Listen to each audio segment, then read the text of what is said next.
देखते होतई हमारे उड़हिया बैठी के पिपरा के छाँव।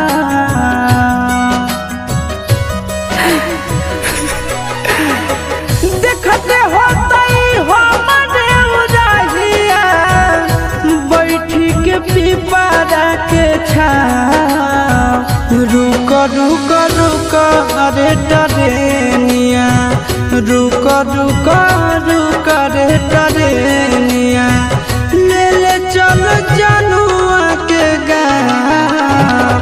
रुक रुक रुक रे टरेनिया, ले ले चल जनुआ के गाँव। रुक रुक रुक रे टरेनिया।